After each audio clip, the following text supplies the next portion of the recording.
Hello students and my dear friends, आज हम बात करने वाले हैं इलेक्ट्रिसिटी के लास्ट और एक बहुत इंपॉर्टेंट टॉपिक के बारे में जिसका नाम है इलेक्ट्रिक पावर। अब तक हम लोग काफी सारी चीजें कवर कर चुके हैं इस चैप्टर के अंदर, जैसे इलेक्ट्रिक करंट, ओम्स लॉ और इसके अलावा electric potential, combination of resistances, factors affecting resistance और जूल्स लॉ ऑफ हीटिंग। आज हमारे पास जो आखिरी टॉपिक है इस चैप्टर का उसका नाम है इलेक्ट्रिक पावर। तो सबसे पहले हम लोग अगर हम जनरली बात करें तो अगर किसी भी हम इलेक्ट्रिक शॉप पे जाते हैं, कोई भी मान लीजिए बल्ब हमें खरीदना है तो हम जनरली कहते हैं कि 20 वॉट का, 10 वॉट का, 50 वॉट का। जनरली दुकानदार भी यही पूछता है कि आपको कितने वॉट का बल्ब या कितने वॉट की ट्यूब चाहिए। तो जो वो वॉट है पावर, उसे बोलते हैं पावर। जो वॉट है वो यूनिट है किसका? पावर का। तो उससे हमें यह पता लगता है कि हमारी कोई भी इलेक्ट्रिकल अप्लायंस जो है कितने वॉट का एनर्जी को कंज्यूम कर सकती है। तो यहां पे हम लोग पावर के बारे में बात करेंगे और एनर्जी से इसका क्या रिलेशन है इसके बारे में भी डिस्कस करेंगे। तो सबसे पहले चलिए शुरू करते हैं इलेक्ट्रिक पावर। तो सबसे पहले हमें इसमें क्या चीज कवर करनी है? हमें चीज क्या करना है? इसकी डेफिनेशन के बारे में। तो सबसे पहली बात, डेफिनेशन के बारे में लिखा जाए तो इसमें लिखा जाएगा power is defined as the amount of electrical energy consumed in circuit per unit time. इसका मतलब ये लगा लीजिए, इलेक्ट्रिक पावर का मतलब है कि आपके इलेक्ट्रिक सर्किट के अंदर आपका जो सब्सटेंस है, जो भी आप अप्लायंस यूज कर रहे हैं, वो कितनी इलेक्ट्रिक एनर्जी को कंज्यूम कर रहा है टाइम के साथ साथ। तो हम लोग यहाँ पे एनर्जी को हम लोग जूल्स लेके चलते हैं और जो टाइम है हमारा, आपको ये पता यूनिट, इसका ऐसे यूनिट क्या होता है? सेकेंड्स। तो हम लोग ये दो चीजें इसके अंदर कंसिडर करेंगे इसका यूनिट बनाने के लिए। तो सबसे पहले हमें बात करनी है इलेक्ट्रिक पावर की। तो इलेक्ट्रिक पावर का मतलब है amount of energy consumed with time. तो electric energy consumed in a circuit, किसी भी एक पर्टिकुलर सर्किट में। अगर आप लोग वॉशिंग मशीन चलाते हैं उसकी अलग पावर है और उसके लिए सर्किट भी अलग है।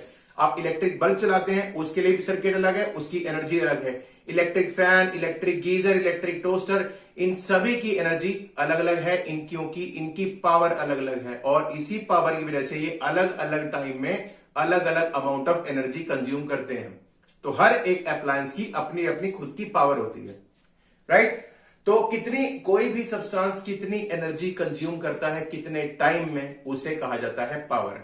चलिए अब बात, ये होगी डेफिनेशन। अब आते बात इसके ये लगा लीजिए फॉर्मूला की। इसके अंदर 2-3 अलग अलग फॉर्मूला हैं और वो फॉर्मूला कैसे डिराइव करना है और कैसे उसको न्यूमेरिकल्स में लगाना है इसके बारे में हम डिस्कस करेंगे।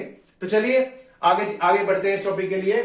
इसमें देखिए, इफ अब हम बात कर रहे हैं फॉर्मूला की। If W is the amount of electric energy consume, तो अगर हमारी इलेक्ट्रिकल जो एनर्जी जो कंज्यूम हुई है उसका यूनिट है अगर W इन T सेकेंड्स, अगर हमारे ये लगा लीजिए कि जो इलेक्ट्रिकल एनर्जी कंज्यूम हुई है वो W है, यानी कि अमाउंट ऑफ वर्क डन, और इलेक्ट्रिकल कंज्यूम कितने टाइम में? T सेकेंड्स के अंदर। तो अगर हम लोग ये चीज मान के चले तो हमारे जो पावर का फॉर्मूला बनेगा वो क्या बनेगा? Power is equal to W upon T, work upon time. क्योंकि मैंने अभी बताया amount of electric energy consumed in per unit time. तो amount of electric energy consumed, ये रही आपकी एनर्जी यानी कि वर्क, और ये रहा आपका टाइम। तो हम लोग इसे P is equal to W upon T ये भी लिख सकते हैं, power is equal to work upon time. तो हमारे पास एक फॉर्मूला आ गया पावर का, that is W upon T। Done. चलिए अब इसके बेस पे हम लोग एक और डेरिवेशन करते हैं, पावर का ही फॉर्मूला तैयार करते हैं। देखिए, power is equal to W upon T। अगर आपको याद हो, हमने जो इलेक्ट्रिसिटी चैप्टर का सेकंड टॉपिक पढ़ा था वो था, हमने पढ़ा था पोटेंशियल, और हमने उसके अंदर पोटेंशियल यानी कि V, इसका फॉर्मूला हमने पढ़ा था W अपॉन Q यानी कि वर्क अपॉन चार्ज। तो उसके अकॉर्डिंग उस चीज को अगर हम लोग ध्यान में रखें तो उससे एक और फॉर्मूला बनता है। तो देखिए, W is equal to electrical energy, और अभी हमने पीछे पढ़ा था कि V is equal to W upon Q, work upon charge, right? तो अगर हमें यहां पे W की वैल्यू अगर हम लोग पुट करें तो W की वैल्यू ये हो सकती है V इंटू Q, क्योंकि हमारे पास जो फॉर्मूला है ये रहा V इंटू Q।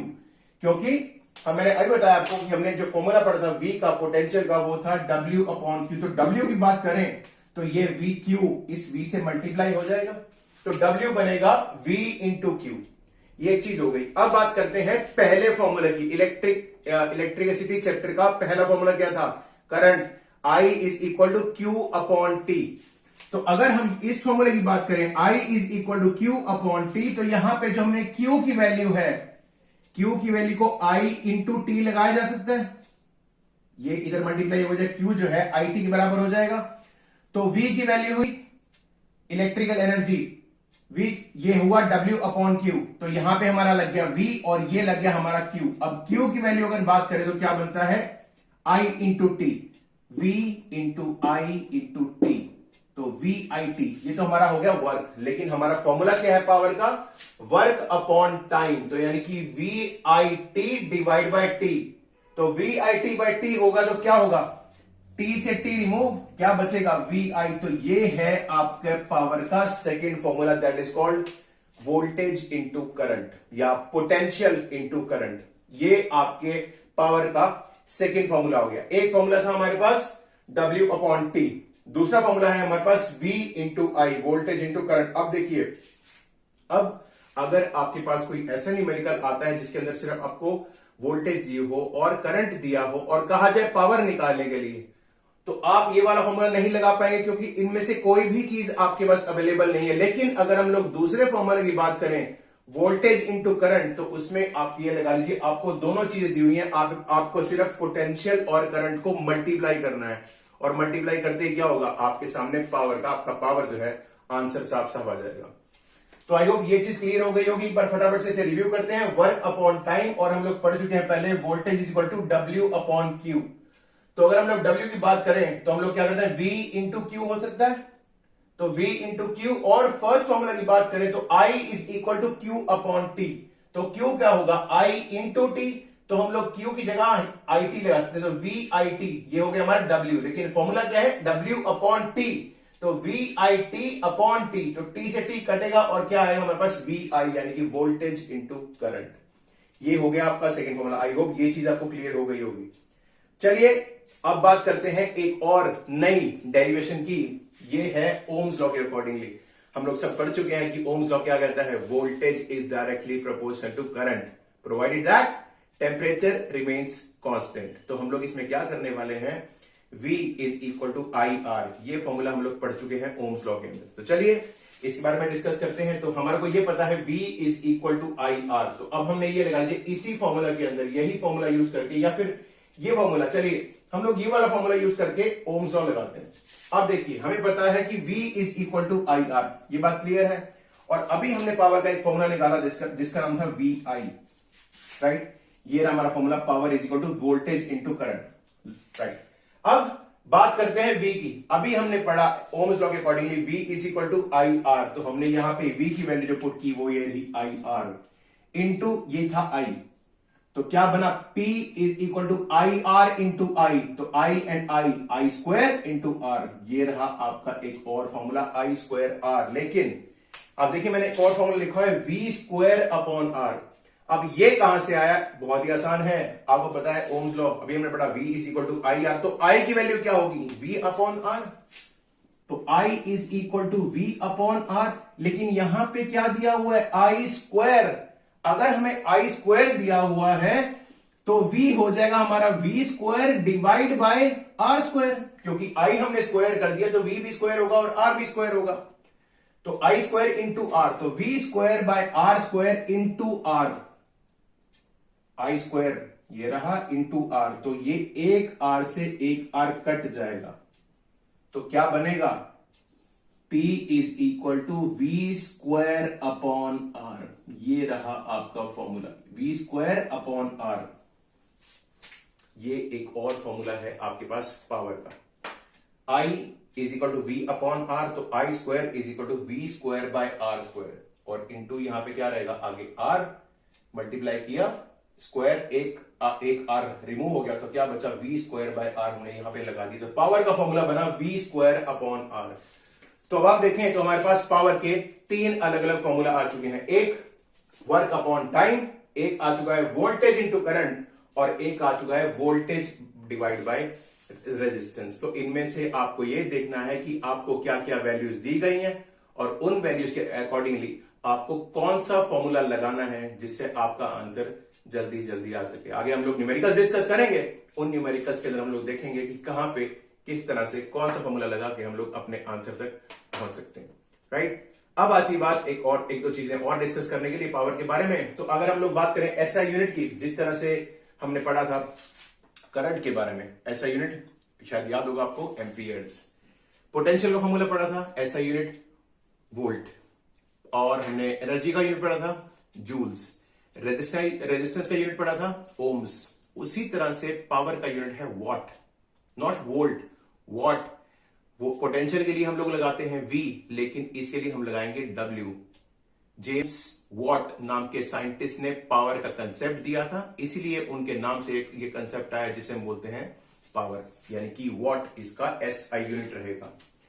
तो the SI unit of power is what, capital W।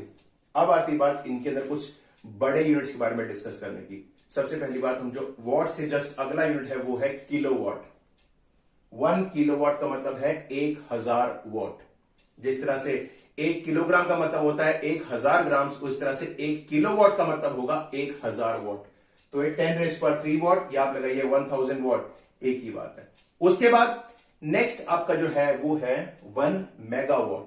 Mega इससे भी बड़ा, वो ये था 1000 वॉट, अब ये है 10⁻6 वॉट। 10⁻³ kilowatt, 10⁻6 megawatt. और एक और बहुत ही important 1 horse power, HP horse power, that is called 746 watt. ये वैल्यू आपको याद रखनी पड़ेगी। जनरली आपने देखा होगा सबमर्सिबल पंप्स या पंप्स जो यूज किए जाते हैं इरिगेशन के लिए, फील्ड में, खेतों के अंदर पानी देने के लिए, वो जनरली पंप्स होते हैं, वो पंप्स हॉर्स पावर के हिसाब से आते हैं। 1 हॉर्स पावर, 2 हॉर्स पावर, तो एक पावर होती है उनकी। तो 1 हॉर्स पावर का मतलब है 746 वॉट्स, इतनी पावर होती है 1 हॉर्स पावर के अंदर। तो ये रहे आपका कुछ बेसिक टर्म्स और कुछ आपके बेसिक फॉर्मूलाज पावर के रिगार्डिंग। तो आज हमने 3 अलग अलग फॉर्मूला पढ़े। एक पढ़ा W/T, दूसरा फॉर्मूला पढ़ा हमने VI, और तीसरा फॉर्मूला हमने पढ़ा V²/R, और इसके यूनिट्स और बड़े यूनिट्स के बारे में। तो आई होप ये चीज आपको क्लियर हो गई होगी। नेक्स्ट आने वाले लेक्चर में हम लोग एक और छोटा सा यूनिट पढ़ेंगे, कमर्शियल यूनिट ऑफ एनर्जी, और उससे रिलेटेड कुछ न्यूमेरिकल्स को सॉल्व करेंगे। तो आई होप आपको पावर का कंसेप्ट क्लियर हो चुका होगा।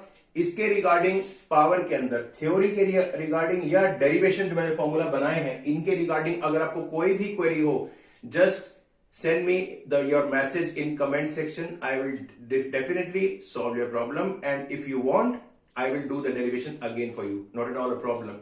So if you have any query regarding this topic, please feel free to ask. Right? तो I hope ये चीज आपको क्लियर हो गई होगी। अब हम नेक्स्ट लेक्चर में मिलेंगे न्यूमेरिकल्स के साथ, और इस चैप्टर को खत्म कर देंगे। और जो भी आपकी क्वेरीज होंगी वो मुझे प्लीज कमेंट में डाल दीजिएगा, वो मैं कवर कर दूंगा। Right? Thank you very much.